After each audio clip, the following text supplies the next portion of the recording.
Bismillahirrahmanirrahim. Untuk topik kedua dalam fisika matematika yaitu analisis kompleks. Dan untuk subtopik pertama dalam analisis kompleks yaitu bilangan kompleks. Sebagai sebuah pendahuluan tentang sistem bilangan kompleks, yaitu pada dasarnya sistem bilangan kompleks merupakan perluasan dari sistem bilangan real, di mana sistem bilangan ini diperkenalkan untuk memecahkan sistem-sistem persamaan aljabar yang tidak mempunyai jawaban dalam sistem bilangan kompleks. Kita tinjau misalnya sistem persamaan sederhana seperti ini, dan kita akan dengan mudah menjawab bahwa X sama dengan plus minus 1. Tetapi bagaimana dengan persamaan ini? Persamaan ini hanya berbeda tanda sedikit dengan yang tadi, dan kita akan dengan mudah mengetahui bahwa X sama dengan plus minus akar min 1. Tetapi ini bertentangan dengan konsep bilangan real, yaitu tidak ada kuadrat suatu bilangan yang berharga negatif. Atas dasar inilah kemudian dikembangkan konsep suatu bilangan baru dalam satuan I, yang jika dikuadratkan akan berharga negatif atau minus 1. Namun karena sifatnya yang tidak dijumpai dalam sistem bilangan real, maka bilangan ini dinamakan dengan bilangan imajiner atau bilangan khayal. Dalam fisika, sistem kompleks memegang peranan yang sangat esensial, misalnya dalam mempelajari gelombang, rangkaian listrik, sampai dengan penggambaran dinamika partikel subatomik.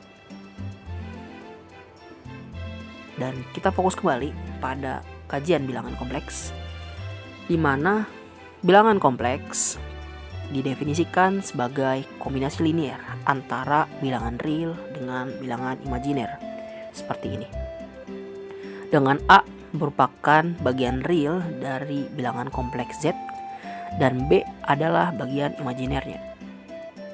Untuk menuliskan masing-masing bagian dapat dinotasikan seperti ini. Berbeda dengan sistem bilangan real yang memiliki konsep urutan di mana satu bilangan dapat lebih besar atau lebih kecil, maka dalam sistem bilangan kompleks konsep itu tidaklah dikenal. Selanjutnya tentang bidang kompleks. Jika dalam sistem bilangan real kita dapat merepresentasikannya dalam suatu garis lurus seperti ilustrasi ini, maka bilangan kompleks pun lazim direpresentasikan dalam suatu bidang kartesian yang dinamakan sebagai bidang kompleks. Diilustrasikan seperti ini. Dengan sumbu X merupakan bagian real dan Y merupakan bagian imajinernya. Dalam representasi ini, untuk setiap bilangan kompleks Z sama dengan A plus IB, kita dapat mengaitkannya dengan suatu titik A dan B di dalam sistem koordinat kartesian. Panjang garis lurus dari titik 0 ke A dan B dinamakan modulus bilangan kompleks, atau sebagai bentuk matematisnya Z mutlak. Sedangkan sudut theta antara sumbu bagian real dengan garis miring yang ditujukan pada ilustrasi yang sebelah kiri itu dinamakan dengan argumen bilangan kompleks, atau disingkat arg Z. besar modulus dan argumen dari bilangan tadi kita dapat tuliskan secara matematis seperti ini.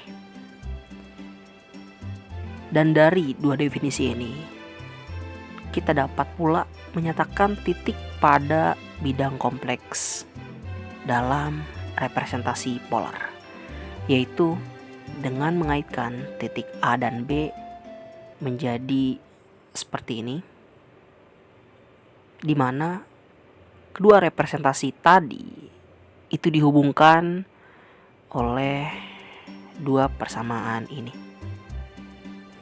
Dan sebagai contoh, kita dapat menyatakan bilangan kompleks A, B, C, dan D dalam representasi kartesian dan polar.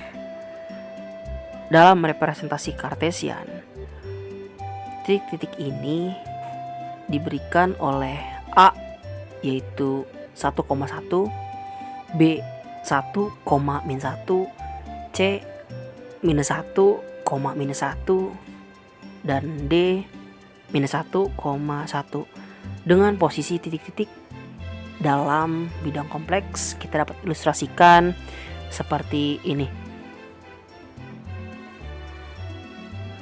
Untuk menentukan representasinya dalam bentuk polar, maka terlebih dahulu kita cari modulus masing-masing titik serta argumennya.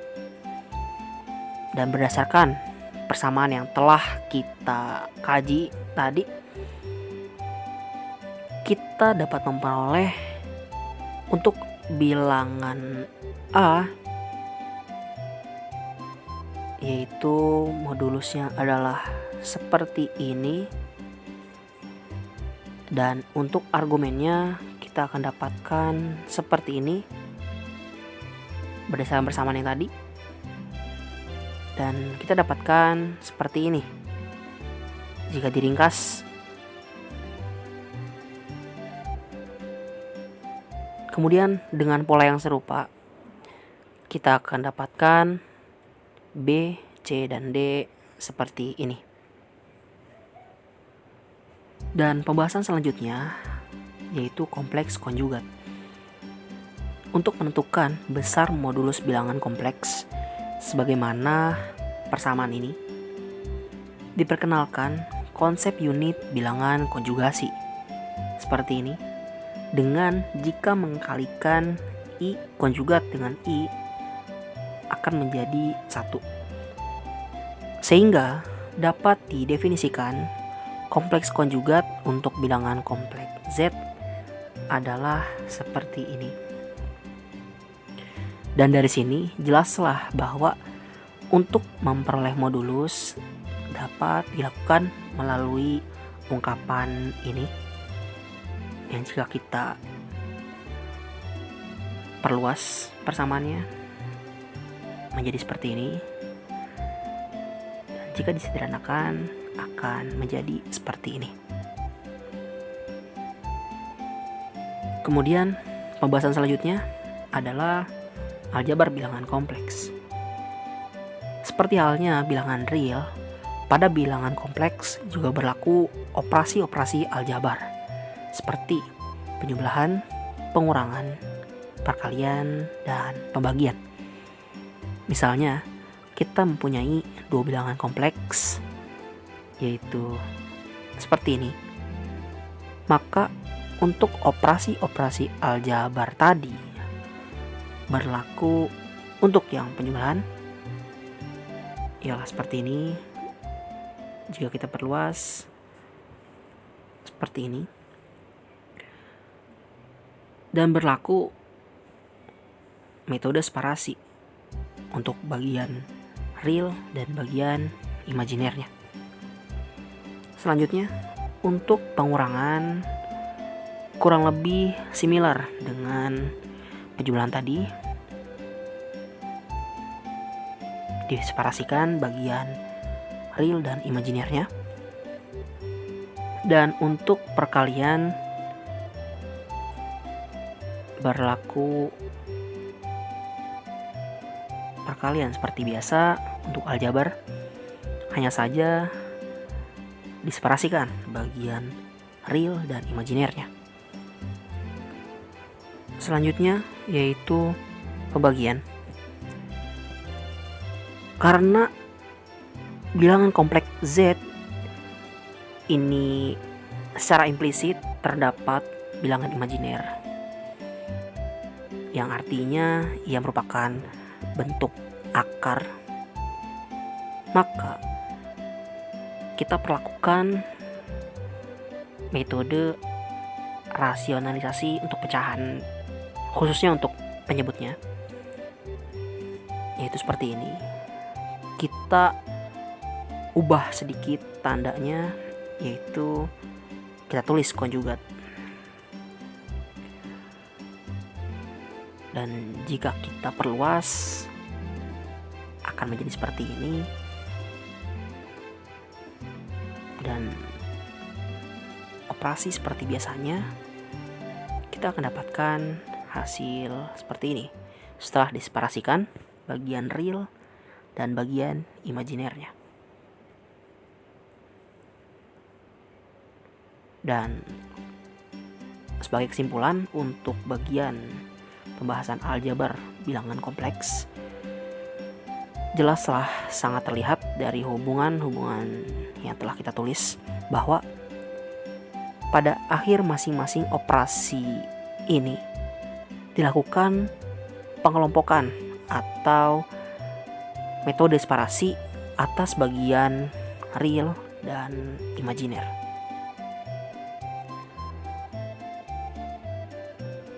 Dan akhir kata, jika ada pertanyaan silahkan tulis di kolom komentar atau bisa DM ke Instagram Alfizia. Terima kasih.